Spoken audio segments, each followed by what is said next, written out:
자, 오늘 설교 제목입니다. 하나님께서 스스로 굴욕을 받으셨다. 자, 크게 한번 따라서 볼까? 하나님께서 스스로 굴욕을 받으셨다. 하나님께서 스스로 굴욕을 자, 한 번 더. 하나님께서 스스로 굴욕을 받으셨다. 하나님께서 스스로 굴욕을 받으셨다. 예수님이 지금 대제사장의 법정에서 신문을 받고 있습니다. 신문을 받고 있는 예수님이 누구입니까? 예수님은 하나님의 독생자요, 예수님은 하나님의 본체이십니다. 그리고 예수님은 천지를 창조하신 하나님이시요, 예수님은 재판을 하고 있는 대제사장의 주님이시기도 합니다. 예수님은 세상을 심판할 수 있는 심판의 주님이십니다. 그런 예수님을 대제사장이 신문을 하고 있습니다. 예수님을 신문하고 있는 대제사장은 누구입니까?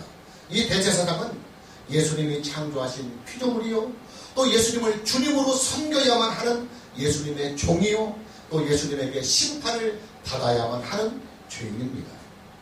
인간이 하나님을 심판하고 있습니다. 피조물이 창조자를 신문하고 있습니다. 종이 주인을 신문하고 있는 것입니다. 신문을 받아야 할 죄인이 오히려 신문을 해야 할 재판장을 법정에 세우고 있습니다. 구원을 받아야 할 구원의 대상이 자기를 구원해줄 메시아를 신문하고 재판하고 있는 것입니다. 예, 이 신문과 이 재판은 하극상 중에서도 가장 추악한 하극상이 될 것입니다.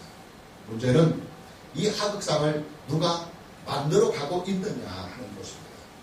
물론 겉으로 볼 때 이 재판은 대제사장과 유대교 지도자들이 만들어 가고 있는 것처럼 보일 것입니다. 그러나 실제적 진실은 따로 있습니다. 그 진실이 뭐냐? 예, 하나님의 구속사입니다. 예수님은 지금 하나님의 구속사를 위하여 굴욕을 받고 있고, 예수님은 지금 하나님의 구속사를 위하여 고난을 받으시며, 예수님은 구속사를 위하여 죽임을 당하시는 것입니다.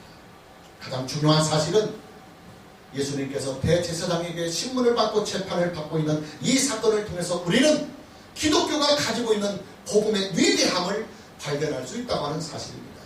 그게 뭐냐? 예, 하나님의 사랑입니다. 하나님의 자기 희생입니다. 하나님께서 인간을 위하여 스스로 굴욕의 자리에 들어가시고, 하나님께서 피조물들을 위하여 스스로 고난의 자리에 뛰어 들어가시고, 하나님께서 이 세상의 구원을 위해서 스스로 죽음의 자리까지 들어가신 그 하나님의 희생과 그 하나님의 그 사랑이 이 사건을 통해서 고고히 흐르고 있는 것입니다. 첫째로, 하나님의 복음에는 하나님께서 스스로 받으신 하나님의 굴욕과 하나님의 고난이 있습니다. 복음 19절입니다. 대제사장이 예수에게 그의 제자들과 그의 교훈에 대하여 물으니, 이 물으니 이 말이 신문한다는 뜻이에요. 단순히 질문을 하는 것이 아니라 법정에서 이제 피고와 죄인을 신문한다, 그런 뜻이에요. 예, 대제사장이 예수님을 법정에 세워놓고 신문을 하고 있습니다. 22절 말씀을 보면 이 말씀을 하심에 곁에 섰던 아랫사람 하나가 손으로 예수를 쳐 이르되 내가 대제사장에게 이겠지 대답하느냐 하고 있습니다. 예, 대제사장의 하인에게 예수님은 지금 뺨까지 맞아가면서 재판을 받고 있습니다. 여러분, 우리가 아는 상식대로 한다면 인간이 신을 재판하는 것이 아니라 신이 인간을 재판하는 것이 상식입니다. 피조물이 창조자를 재판하는 것이 아니라 창조자가 피조물을 재판해야 그게 상식입니다. 죄인이 의인을 재판하는 것이 아니라 의인이 죄인을 재판해야 그것이 상식적인 재판입니다. 종이 주인을 재판하는 것이 아니라 주인이 종을 재판해야 그것이 상식적인 재판입니다. 그러나 지금 예수님이 받고 있는 이 재판은 상식이 무너진 재판이요, 의의 질서가 무너져버린 재판으로 지금 진행이 되고 있습니다. 인간이 신을 간이 재판하고 있습니다. 피조물이 창조자를 간이 신문하고 있습니다. 주인이 의인을 신문하며 재판하고 있습니다. 종이 주인을 신문하고 재판하고 있습니다. 구원을 받아야 할 사람이 그를 구원의 주로 오신 구원의 주를 지금 신문하고 뺨까지 때려가며 재판하고 있는 것입니다. 예, 하극상 중에서도 가장 추악한 하극상의 반란이 지금 대제사장의 법정에서 펼쳐지고 있는 것입니다. 그러나 여러분, 우리는 여기에서 기독교의 복음의 진수를 만나게 됩니다. 여러분, 기독교의 복음은요, 하나님께서 자기의 권위를 스스로 내려놓으시고 하나님 스스로가 사랑이 되신 복음입니다. 기독교의 복음은 하나님께서 인간의 구원을 위하여, 세상의 구원을 위하여 하나님 스스로가 인간이 되셔서 굴욕을 당하시고 하나님 스스로가 인간이 되셔서 인간의 손에 의하여 죽음을 당하는 것이 하나님이 우리에게 주신 구원의 복음입니다. 하나님이 무력한 신이라서 인간의 손에 굴욕을 당하고 고난을 당하고 죽임을 당하는 것이 아닙니다. 하나님은 전지전능하신 신이십니다. 하나님은 절대적인 권력을 가지고 계신 무소불위의 신이십니다. 그런 하나님께서 왜 사람이 되셔서 사람의 손에 의하여 굴욕을 당하고 고난을 당하고 마침내 죽음까지 당해야 하느냐? 예, 이것이 바로 복음의 신비요, 하나님이 우리에게 주신 구속사의 신비입니다. 여러분, 예수님의 죽음은요, 하나님의 자기 희생입니다. 세상을 사랑하시고 인간을 사랑하시는 하나님의 사랑이 예수님의 죽음에 나타나 있습니다. 비록 하나님의 그 사랑이 간교한 무리들에 의해서 조롱을 받기도 합니다. 또 하나님이 우리를 사랑하셔서 사람을 위하여 십자가에 죽으시는 그 사랑을 무지한 사람들로부터 오해를 받기도 합니다. 그리고 억지를 부리는 사람들에 의해서 하나님의 사랑이 비난을 받기도 합니다. 그러나 하나님은 그들의 비난과 그들의 조롱과 그들의 오해들을 다 스스로 감수하시면서까지 하나님 스스로가 굴욕의 길을 가시고 하나님 스스로가 고난의 길을 가시고 하나님 스스로가 죽음의 길까지도 가십니다. 하나님 스스로가 자기 자신을 죽여서 사람의 죄를 속죄하신 것입니다. 죄인을 심판해야 할 하나님이 죄인들을 대신해서 속죄의 제물이 되신 것, 그것이 바로 예수님의 굴욕의 사건이며 예수님의 고난의 사건이며 예수님의 십자가 사건인 것입니다. 대제사장에게서 재판을 받으시는 예수님을 보십시오. 부당하게 뺨까지 맞으시는 예수님을 보십시오. 어떻게 보면 예수님의 이런 연약한 모습은 예수님이 하나님이 아닌 것처럼 겉으로 보여지기도 합니다. 그리고 예수님이 초라하고 무기력한 죄인인 것처럼 보여지기도 합니다. 그러나 사실은 이런 굴욕과 이런 치욕과 이런 낮아짐이 바로 하나님께서 우리를 구원하시는 구속사의 복음이다, 이 말입니다. 그리고 여러분, 하나님께서 스스로 인간에게 결박을 당하시고 하나님께서 스스로 인간 법정에서 신문을 받으실 만큼 하나님 스스로가 자기를 낮추시는 것, 이것이 바로 기독교의 복음입니다. 하나님께서 스스로 인간에게 재판을 받고 인간에게 뺨을 맞으시면서까지 하나님 스스로가 자기의 권위를 다 버려버리는 게 바로 우리를 구원하시는 하나님의 구원의 복음입니다. 하나님 스스로 인간에게 채찍을 맞으시고 하나님 스스로 인간에게 조롱을 당하시고 하나님 스스로 인간에게 십자가에 달려 죽임을 당하시면서까지 하나님 스스로가 자기를 희생하는 것, 이것이 바로 우리를 구원하시는 하나님의 복음인 것입니다. 왜 하나님께서 스스로 자기 희생을 자원하셨느냐? 예, 하나님의 자기 희생만이 죄인을 구원하고 세상을 구원하는 유일한 공의의 법이기 때문입니다. 여러분, 공의란 무엇입니까? 여러분, 공의라고 하는 것은요, 선과 악이 분명하게 드러나는 것을 공의라고 합니다. 선은 선으로서의 인정과 대우를 받고 악은 악으로서의 심판을 분명하게 받는 것, 이것이 바로 공의입니다. 하나님의 구속사는 공의의 원칙을 하나님 스스로가 반드시 지켜가야만 합니다. 만일 하나님께서 세상을 구원하시는 일에 공의를 깨뜨려 버린다고 한다면 그것은 은혜가 아니에요. 하나님의 공의의 질서가 깨뜨려버리는 구원은 그것은 은혜가 아니라 비리가 되고 부정과 부패가 되는 것입니다. 문제는 하나님의 공의의 원칙대로 이 세상을 구원하라면 길이 전혀 없다는 사실이에요. 왠 줄 아십니까? 하나님의 공의대로 죄인을 구원하라면 먼저 죄인에 대한 심판이 있어야 합니다.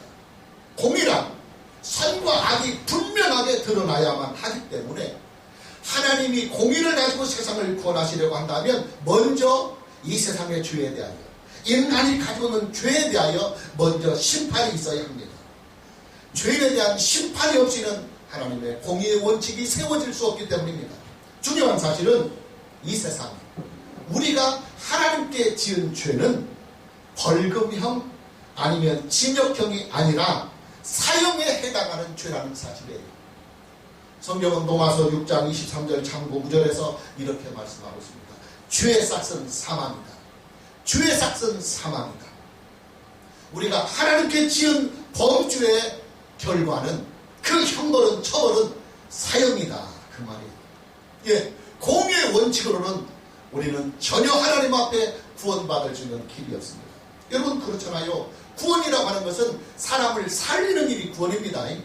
그러나 하나님의 공의대로 우리를 적용하면 우리는 사형에 해당하는 죄를 가지고 있기 때문에 우리는 마땅히 먼저 하나님의 공의 앞에서 죽어야 합니다. 그러니 하나님의 공의 안에서 우리가 구원을 받을 수 있는 길은 전혀 없는 것입니다. 바로 여기에서 하나님의 자기 희생이 나옵니다. 죄인이 죽어야 할 그 자리에 하나님 스스로가 다시 들어가시고, 죄인이 받아야 할 그 심판의 자리에 하나님 스스로가 사람이 되어서 들어가시고, 죄인이 받아야 할 그 심판대에 하나님 스스로가 인간이 되어서 그 심판대에 들어가시고, 죄인들이 맞아야 할 그 채찍의 자리에 하나님이 스스로 사람이 되셔서 대신 그 채찍을 맞으시고, 죄인이 매달려야 할 그 십자가의 자리에 하나님 스스로가 사람이 되셔서 그 십자가의 자리에 들어가시고, 죄인들이 흘려야 할 그 피의 자리에 하나님이 스스로 사람이 되셔서 대신 들어가 피를 흘리시고, 죄인들이 받아야 할 그 비난과 그 죄에 대한 굴욕의 자리에 하나님께서 대신 들어가셔서 죄인들을 대신하여 그 모든 비난을 받고 그 모든 굴욕을 다 받으시고, 마침내는 죄인들이 묻혀야 할 그 무덤의 자리까지도 하나님 스스로가 죄인을 대신해서 그 무덤에 들어가기까지 하시는 하나님의 이 자기 희생, 이 하나님의 자기 희생, 이것이 바로 공의의 원칙으로 세상을 구원하시는 하나님의 구속사다. 할렐루야. 그래요, 여러분. 기독교의 복음은 신이 인간을 위해서 스스로 굴욕과 치욕의 길을 선택하신 그 하나님의 은혜에 있습니다. 기독교의 복음은 하나님께서 인간을 위해서 자기 스스로를 희생의 제물로 바친 하나님의 그 사랑에 있습니다. 기독교의 복음은 인간이 신을 위하여 바치는 종교가 아닙니다. 여러분, 이 세상에 있는 모든 종교는 다 인간이 신에게 바치는 종교입니다. 그러나 기독교의 복음은 인간이 신에게 자신의 생명을 바치는 종교가 아니라 신이 인간을 위해서 자기를 바치는 자기 희생이 바로 기독교입니다. 기독교의 복음은 내가 받아야 할 그 심판의 자리에 하나님이 나를 대신해서 들어가신 하나님의 자기 희생, 하나님의 그 사랑이 바로 기독교의 복음이요, 이것이 바로 하나님의 구속사의 비밀입니다. 성경은 이것을 하나님의 사랑이라고 합니다.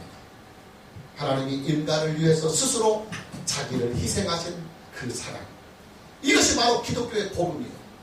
하나님이 인간을 위해서 스스로를 희생하시는 그 사랑이 하나님이 우리에게 주신 구원의 진리입니다.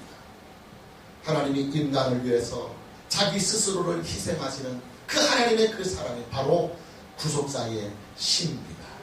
오늘 저와 여러분 모두에게 나를 구원하시기 위하여 스스로 굴욕의 자리에 들어가시고 스스로 십자가를 짊어지신 예수님을 겸손하게 믿는 은혜가 있기를 주님의 이름으로 먼저 축복합니다. 자, 두 번째로, 하나님의 복음은 언제나 투명하다. 하나님의 복음은 언제나 투명성이다. 굉장히 중요한 말입니다. 본문 20절을 봅니다. 예수께서 대답하실 때 내가 드러내놓고, 내가 감추지 않고 드러내놓고 세상에 말하였노라. 모든 유대인들이 모이는 회당과 성전에서 항상 가르쳤고 은밀하게는 비밀스럽게는 숨기고는 아무것도 말하지 아니하였더라. 여러분, 지금 예수님이 이게 하시는 말씀이 무슨 말씀입니까? 예수님은 지금 기독교의 투명성을 말씀하고 있습니다. 대제사장 앞에서 예수님이 지금까지 3년 동안 온 유대를 돌아다니며 가르쳤던 그리고 설교하였던, 말씀하였던, 증거하였던 하나님의 나라, 하나님의 복음, 하나님의 구독자는 언제나 투명하다. 복음의 공정성, 그리고 기독교 신앙의 공개성을 말씀하고 계십니다. 여러분, 기독교 신앙은요, 은밀한 밀거래가 아니에요. 은밀한 밀거래가 아닙니다. 기독교 신앙은 세상의 모든 사람들을 향해서 항상 정정당당하게 믿게 하고, 항상 떳떳하게 믿게 하고, 항상 공개적으로 믿게 하고, 또 항상 공정하게 믿게 하는 투명한 신앙이 바로 기독교 신앙입니다. 예수님은 이 투명성을 유지하기 위해서 은밀한 만남이나 은밀한 교제나 은밀한 설교를 스스로 자제하셨습니다. 예수님은 모든 유대인들이 모이는 회당이나 성전에서 항상 공개적으로 복음을 전했고, 그리고 공개적으로 말씀하셨고, 그리고 공개적으로 일하셨습니다. 예수님은 괜한 오해를 사지 않기 위해서 항상 이렇게 노출된 장소에서 일하시고, 공개적으로 일하시고, 투명하게 일하셨습니다. 여러분, 이단들의 특징이 뭔지 압니까? 여러분, 이단들은요, 자기 자신을 숨기고 접근합니다. 그리고 은밀한 장소로 유인합니다. 그리고 성경도 은밀하게 가르칩니다. 다른 사람들에게는 절대로 알리지 말라고 신신당부까지 하면서 비밀스럽게 접근하고 은밀하게 그들에게 신앙 교육을 합니다. 여러분, 이단들이 왜 자기들을 숨기고 은밀하게 접근할까요? 예, 자기 자신들의 신앙이, 또 자기 자신들의 행위가 떳떳하지 못하고 당당하지 못하니까, 바르지 못하니까 은밀하게 접근하고 은밀하게 가르치고 은밀하게 믿는 거예요. 여러분, 투명하지 못한 교회는 이단의 위험성이 아주 높습니다. 공개적이지 못한 집회, 그리고 공개적이지 못한 성경 공부는 이단성이 아주 농후합니다. 투명하지 못한 교리, 공개할 수 없는 교리는 이단성을 의심해 보아야 합니다. 은밀하게 행해지는 안수기도, 우리 집으로 와. 그러면 안수기도 해줄게. 비밀하게 행해지는 상담, 야, 밤늦게 우리 집으로 와. 은밀하게 진행되는 치유사역, 또 비밀리에 행해지는 예언기도, 비밀리에 행해지는 은사, 이 모든 것들은 다 사이비성이, 그리고 이단성이 다분히 있습니다. 왜냐? 하나님의 일하시는 방법은 항상 공개적이며 투명성으로 일하신다. 예수님께서 이 세상에 일하셨던 모든 방법도 언제나 공개적으로 일하셨으며 투명하게 일하셨다. 그리고 사도들 역시도 이 세상에서 예수 그리스도의 복음을 전하는 그들의 모든 사역도 언제나 공개적으로 일했고 항상 투명하게 일했다는 사실입니다. 공개성, 그리고 투명성, 이것은 하나님의 복음이 가지고 있는 위대한 속성입니다. 그리고 기독교 신앙이 가지고 있는 우수성입니다. 그리고 성경의 진리가 담고 있는 생명력입니다. 여러분, 한번 생각해 보세요. 투명하지 않는 진리를 어떻게 진리라고 할 수 있겠습니까? 음흉스럽게 말하는 거예요. 투명하지 않는 설교, 이런 것들을 어떻게 설교라고 말할 수 있겠습니까? 투명하지 않은 기도를 어떻게 기도라고 말할 수 있겠습니까? 투명하지 못한 예배를 어떻게 예배라고 말할 수 있겠습니까? 투명하지 않은 교육을 어떻게 교육이라고 감히 말할 수 있겠습니까? 투명하지 않는 목사를 어떻게 목사라고 말할 수 있으며, 투명하지 못한 교회를 어떻게 교회라고 말할 수 있겠습니까? 투명하지 못한 신앙을 어떻게 신앙이라고 말할 수 있겠습니까? 여러분 주변에서요, 음흉한 사람들 경계하고 조심하십시오. 자기를 숨기며 비밀리에, 은밀하게, 음흉하게 접근하는 사람들, 속이 음흉한 사람들 조심하고 경계하십시오. 여러분 주변에서 은밀한 것을 좋아하는 사람이 있다고 한다면 그들 또한 조심하고 경계하십시오. 여러분 주변에서 비밀스러운 것을 좋아하는 사람이 있다고 한다면 그들 또한 경계하고 주의하십시오. 공개적이지 못하고 투명하지 못한 것은 매우 조심하고 매우 경계해야 합니다. 우리나라 헌법 제50조에는 의사 공개의 원칙이 있어요. 국회에서 행하는 모든 회의는 원칙적으로 공개해야 된다. 헌법에서 정했습니다. 또 헌법 109조에는 재판도 공개하라. 그래서 재판의 심리, 재판의 결과까지도 국민들에게 다 공개하도록 헌법 제109조는 명시하고 있어요. 또 최근에는 공공기관의 정보까지도 국민들에게 다 공개하라고 하는 정보 공개의 법도 만들어져 있어요. 여러분, 왜 이런 법들이 만들어질까요? 예, 투명성. 그 투명성을 위해서 공개는 필수적이기 때문입니다. 국회의 회의 과정을 국민들에게 공개하고, 또 재판의 심리와 재판의 그 판결을 국민들에게 공개하고, 공공기관이 보유하고 관리하고 있는 그 정보들을 국민들에게 공개하게 될 때 국회의 투명성이 국민들에게 인정을 받고, 재판의 투명성이 백성들에게 인정을 받고, 국가기관의 행정이 국민들에게 신뢰를 받을 수 있는 것입니다. 예수님은 오늘 안나스의 법정에서 이렇게 기독교를 변호하고 있습니다. 하나님의 진리는 항상 공개적이며 투명하다. 할렐루야. 하나님은 항상 공개적으로 일하시며 투명하게 일하시는 분이시다. 그렇기 때문에 나는 지금까지 하나님의 일을 하면서, 하나님의 복음을 전하면서, 하나님의 진리를 전하면서 항상 투명하게 말했고, 그리고 공개적으로 일한 것이다. 할렐루야. 오늘 저와 여러분 모두에게 투명한 교회에서 투명한 말씀으로 투명하게 예수님을 믿는 은혜가 있기를 주님의 이름으로 축복합니다. 마지막 세 번째, 신앙이 정치적이 되면 영이 죽는다. 신앙이 타락한다. 본문 19절 다시 보면 대제사장이 예수에게 그의 제자들과 그의 교훈에 대하여 물으니 그랬습니다. 대제사장이 예수님을 신문하고 있습니다. 대제사장이 예수님을 재판하고 있습니다. 하나님을 믿는 유대교의 최고의 지도자가 그가 믿고, 그가 섬기고, 그가 순종해야 할 하나님을 오히려 지금 심판대에 세워놓고 그 하나님을 신문하고 그 하나님을 지금 재판하고 있습니다. 인간이기를 포기하고 하나님의 백성이기를 포기하는 인간 망종의 일이 지금 이 법정에서 벌어지고 있습니다.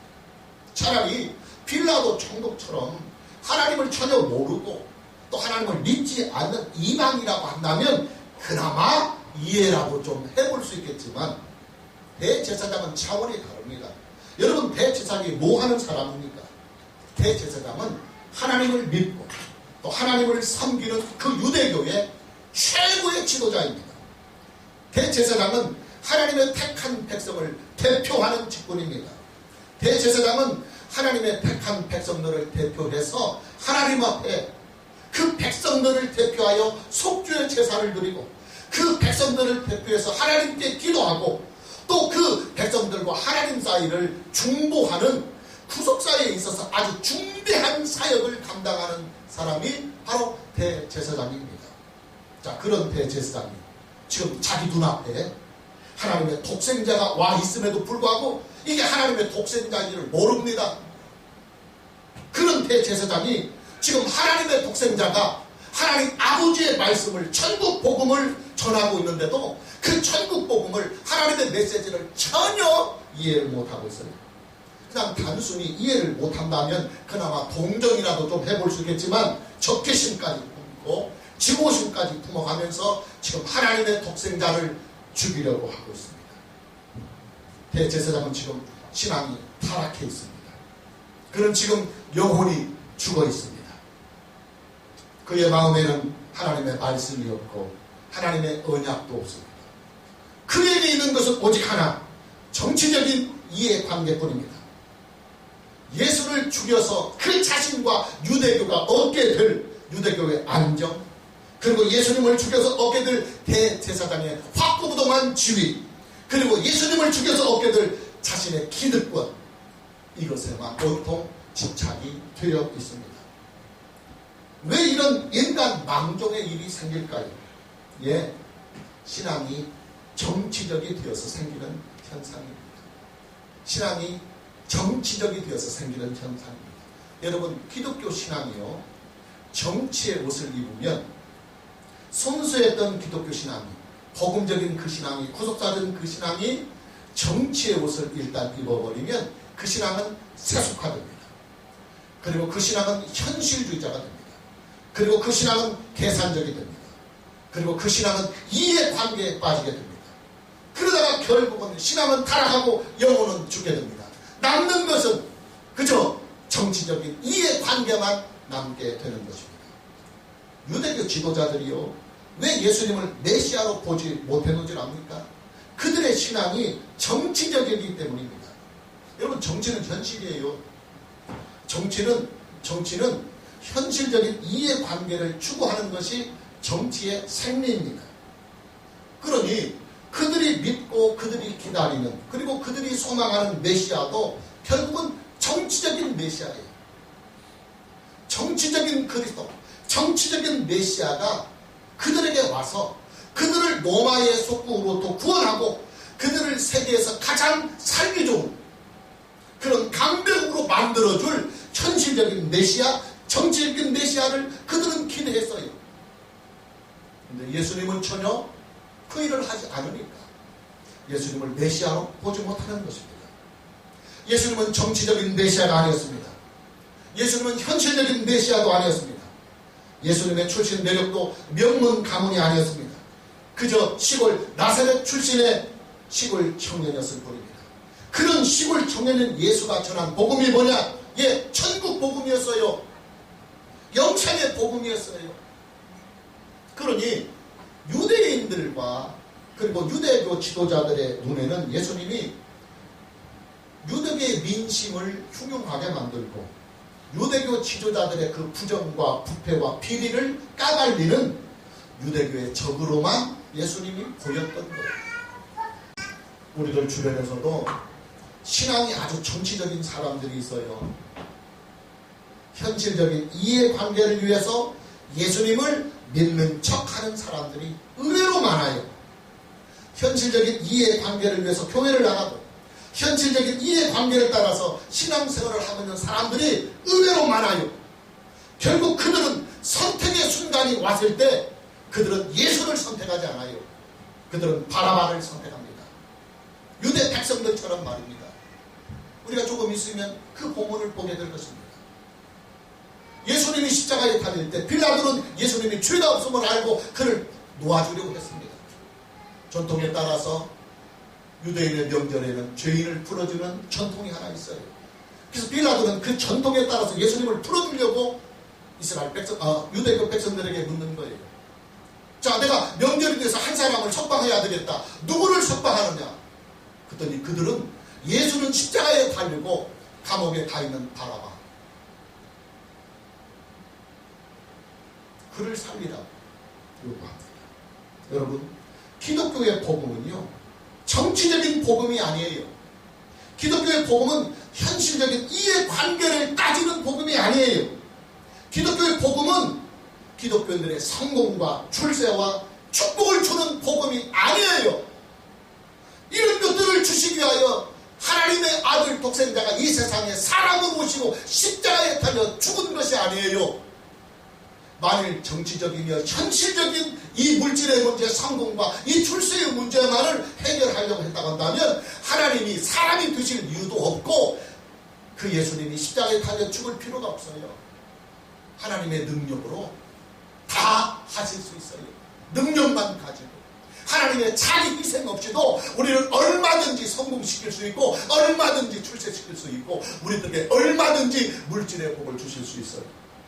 그러나 하나님 스스로가 사람이 되어서 죽기까지 하신 이 하나님의 사랑과 이 희생은 우리에게 현실적인 성공과 출세를 주시게 한 것이 아니라 기독교의 복음은 인간 스스로 해결할 수 없는 그 죄의 문제를 하나님의 독생하신 예수님이 오셔서 그가 친히 사람이 되셔서 사람의 죄를 대신하여 속죄의 제물이 되시고 예수님의 그 속죄의 죽음을 통해서 하나님은 예수 그리스도 안에서 하나님의 의를 이 세상에 실현하고 하나님은 예수 그리스도 안에서 세상을 구원해가는 하나님의 구속사, 이것이 바로 기독교의 본질이며 기독교의 복음이다. 할렐루야.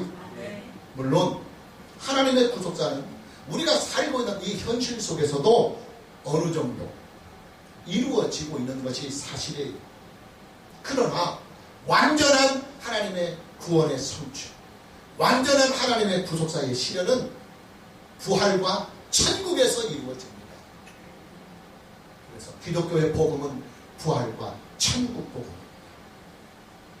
예수님은 기독교의 복음을 외치면서 이 세상에 천국 복음이라고 외쳤습니다.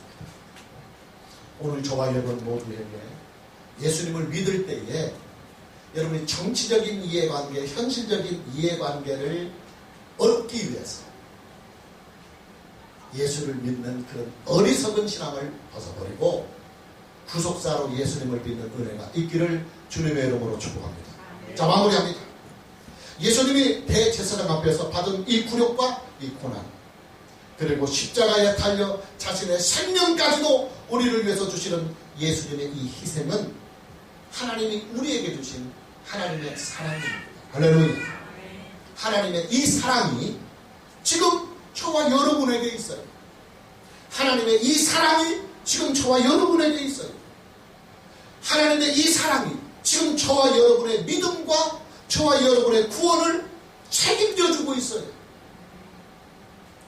우리가 예수를 잘 믿어서가 아니고, 사실은 우리가 무슨 의가 있고 공로가 있고 경건이 있고 도덕성이 좋아서 다른 사람들보다 더 나아서 우리가 구원을 받는 것이 아니라 하나님의 자기 희생을 통하여 우리에게 주신 하나님의 그 은혜가, 그 사랑이 우리의 믿음과 우리의 구원을 책임져 가는 거예요. 하나님이 자기 자신을 희생하시면서까지, 십자가에 달리시면서까지 우리에게 주신 하나님의 이 사랑이 지금 저와 여러분의 인생을 품고 보듬어가고 있는 거예요. 그렇기 때문에 이 연약하고 부족한, 날마다 넘어지고 자빠지고 냄새나고 썩어버린 우리의 인생들이, 우리의 생명들이 예수 그리스도 안에서 부활과 천국의 소망을 가지고 또 하나님 자녀라고 하는 이 위대한 은혜를 가지고 행복하게 살아갈 수 있는 거예요. 오늘 저와 여러분 모두에게 하나님의 그 한량없는 은혜와 그 사랑을 믿고 의지하면서 우리가 하나님의 은혜와 그 사랑을 안다고 한다면 우리는 절대로 하나님의 그 은혜와 사랑 앞에서 건방떨 수 없어요. 건방떨 수 없어요. 그러니 남은 인생 그 하나님의 은혜 안에서, 그 은혜 앞에서, 사랑 앞에서, 하나님의 자기 희생 앞에서 겸손하게, 정말 겸손하게 예수 믿고 겸손하게 인생을 살아가는 은혜가 있기를 주님의 이름으로 축복합니다. 할렐루야. 할렐루야.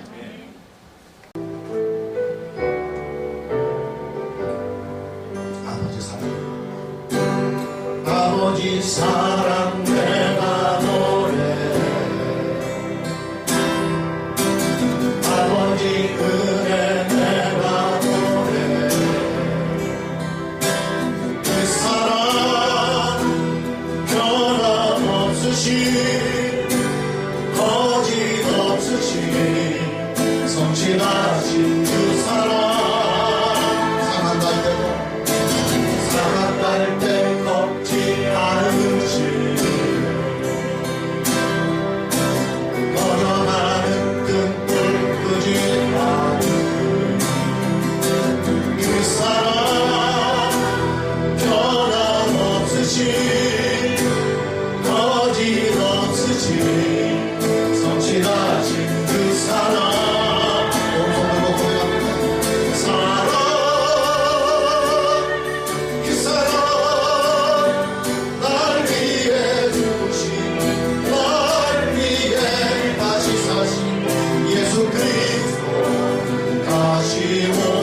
그 사랑, 죽음도 생명도 천사도 하늘의 어떤 권세도 끊을 수 없는 영원한 그 사랑 예수. 다시 처음부터 고백합니다. 아버지 사랑, 아버지 사랑 내가 노래, 아버지 은혜를, 아버지 은혜 내가 노래, 그 사랑 변함없으신, 거짓 없으신, 성실하신 그 사랑, 상한 갈 때도 상한 갈 때 꺾지 않은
그를 술